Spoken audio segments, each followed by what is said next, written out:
Վարդապետներն ասում են, թե Աստծո դատաստանը քաղցր է, քան աշխարհինը։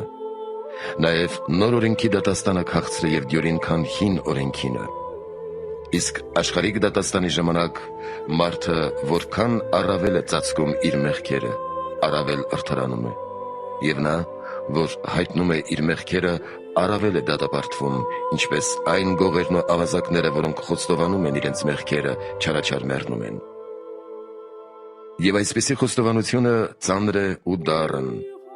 Այսպիսին էր հին օրենքի խոստովանությունը, ինչպես գրված է Հեսոյի գրքի 7-րդ գլխում Աքարի մասին, որ գողացավ Երիքովի անիծված բաներից և Աստծո բարկությունը բերեց Իսրայելի վրա։ Աքարին կանգնեցրին ատյանում, և Հեսուն նրան ասաց. «Փառք տուր Աստծուն, խոստովանիր քո մեղքը և մի ծածկիր»։ Եվ նա խոստովանեց իր մեղքը ու թողություն ստանալու փոխարեն ժողովրդի կողմից քարկոծվեց։ Բայց նոր օրենքում Աստծո դատաստանն այլ տեսակ է, քանզի ով խոստովանահոր առջև թաքցնում է իր մեղքը, այդպիսին Աստծուց թողություն չի գտնում, այլ դատաստանի օրը նրա մեղքը հայտնվելու է Աստծո և բոլոր արարածների առջև։ Իսկ ով որ ճշմարտությամբ և խոնարհությամբ խոստովանում է իր մեղքերը,